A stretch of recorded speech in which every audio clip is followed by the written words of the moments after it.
বন্ধুরা, আমি চৈতালি ন্যাচারাল ভ্লগের পক্ষ থেকে সকল বন্ধুকে জানাই আমার আন্তরিক শুভেচ্ছা।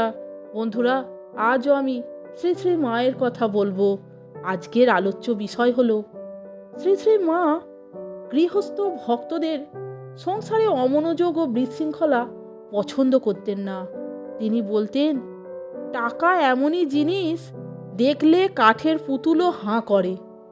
কেন তিনি কথা বলেছিলেন? বন্ধুরা, ভিডিওটা আপনারা সম্পূর্ণ দেখুন এবং শুনুন। আশা করি পুরো ব্যাপারটা জানতে পারবেন। তাহলে শুনুন। গৃহস্থ ভক্তদের সংসারে অমনোযোগ ও বিশৃঙ্খলা মা পছন্দ করতেন না।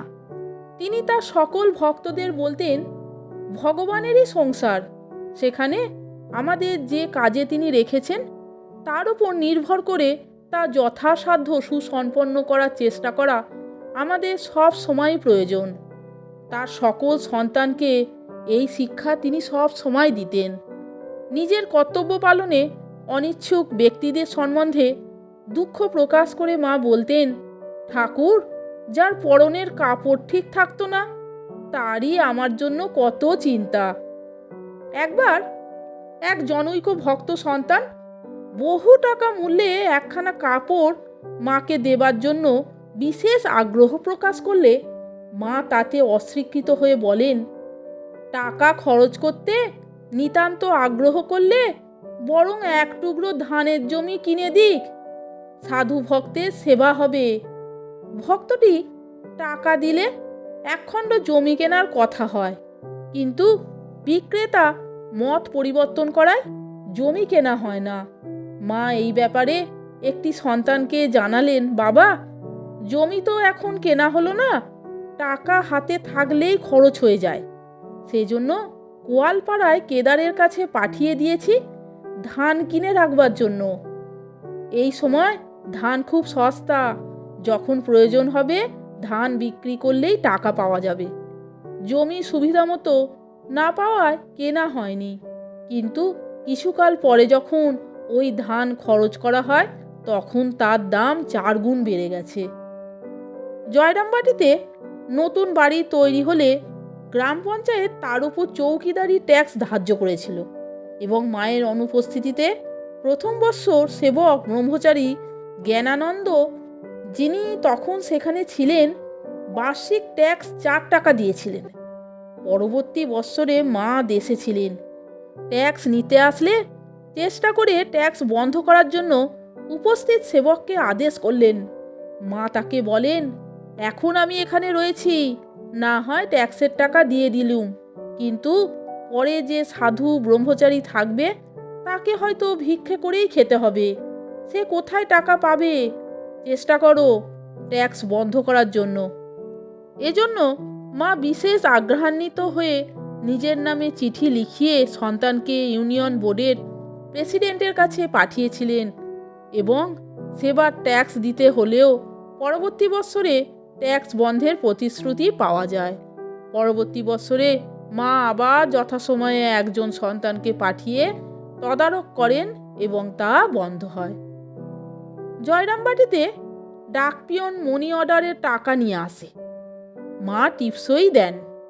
একজন লিখে দেয়, শ্রী শ্রী সারদা দেববাই টিপসই। পিয়ন টাকা গুনে দিয়ে যায়। মা টাকা মুঠো করে নিয়ে ঘরে রেখে দেন। পিয়নকে প্রসাদ দেন, মিষ্টি কথা বলে বিদায় করেন। কেউ জানতে পারে না কত টাকা এসেছে, কে পাঠিয়েছে। পরে অবসর মতন কাউকে দিয়ে চিঠি লিখিয়ে প্রাপ্তি স্বীকার ও আশীর্বাদ জানান। সেবক কেউ উপস্থিত থেকে মনি অর্ডার গ্রহণ করলেও টাকা বেশি নাড়াচাড়া ও গোনাবাছা করতে মা নিষেধ করে বলতেন, বাবা, টাকার শব্দ শুনলেও গরিবের মনে লোভ জন্মায়। টাকা এমন জিনিস, দেখলে কাঠের পুতুলও হাঁ করে। স্বামীজি যে রামকৃষ্ণ মিশন প্রতিষ্ঠা করে সাধুদের জনসেবার কাজে লাগিয়েছেন, এটা ঠাকুরের ভাবানুক কিনা এ সংশয় প্রথম দিকে অনেকেরই মনে উঠেছে। শ্রী শ্রী মায়ের কাছে এ বিষয়ে বিভিন্ন সময়ে জিজ্ঞাসাও করেছেন কেউ কেউ। মা কখনো বলেছেন, এ সবই ঠাকুরের কাজ। আবার কখনো বলেছেন, বাবা, তোমরা কাজ করে খাও, কাজ না করলে কে খেতে দেবে? রোদে ঘুরে ঘুরে ভিক্ষে করে মাথা ঘুরে যাবে। ভালো করে খেতে না পেলে শরীরে অসুখ করবে। তোমরা ওসব কথা শুনো না।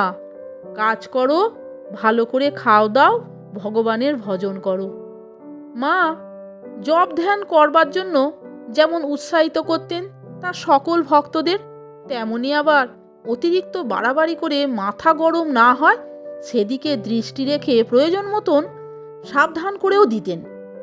অত্যধিক কঠোরতা করতে নিষেধ করতেন এবং আহারে পোশাকে অসংযম বিলাসিতাও পছন্দ করতেন না। শ্রী শ্রী ঠাকুরের দেহত্যাগের পর তার সন্ন্যাসী সন্তানগণের খাবার থাকার কষ্ট, অভাব অনটন ইত্যাদি মায়ের মনে ভীষণ দুঃখের কারণ হয়েছিল।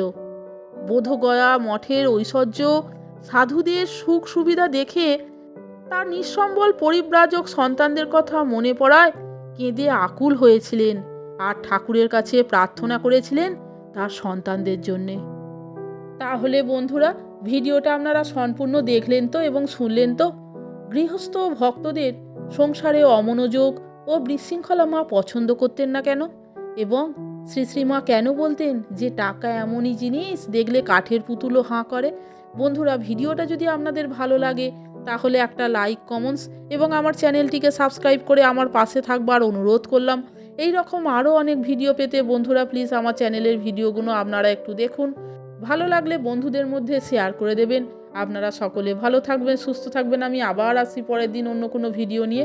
ভিডিওটা সম্পূর্ণ দেখার জন্য আপনাদের আমি অসংখ্য ধন্যবাদ জানাচ্ছি। জয় শ্রী শ্রী ঠাকুরের জয়, জয় শ্রী শ্রী মা, জয় মা সারদা, জয় মা জগদ্দম্বা, জয় মা জগজ্জননী, জয় গুরু, জয় গুরু, জয় গুরু।